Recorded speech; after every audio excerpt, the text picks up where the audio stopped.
There's a question I always ask when I'm in an interview.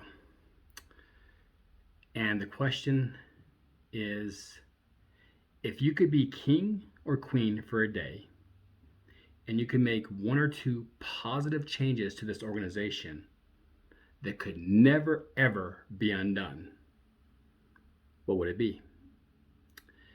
Now, the beauty of this question is it's powerful, because whatever their answer is, that's their pain point. So an example might be if they say, well, I would implement a system where women are equally considered for executive leadership positions, then there's a pretty good chance that that's not currently happening.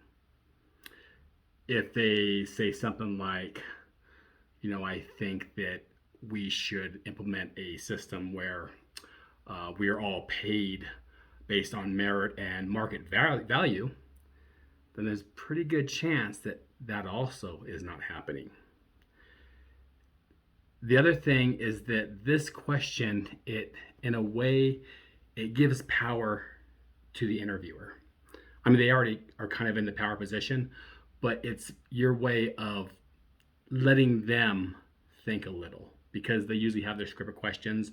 At the end of the interview, they say, well, do you have any questions for us? And it's all the blase questions that people tend to ask. But you throw this question at them, all of a sudden, they are thinking. And people appreciate being made to think.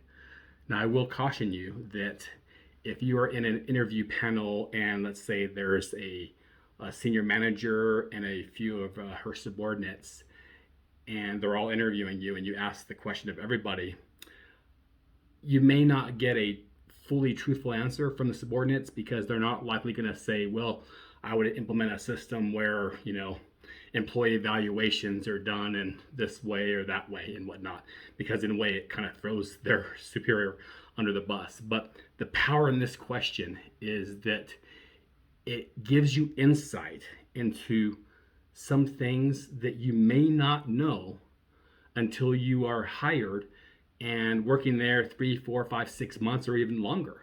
Okay.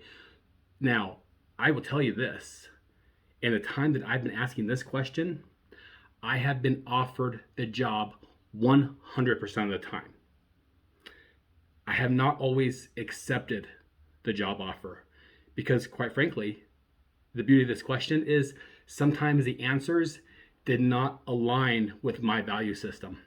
So not only did I ask the question, but I used the question to decide whether or not I wanted to work there or not. Because as we all know, interviews are a two-way street.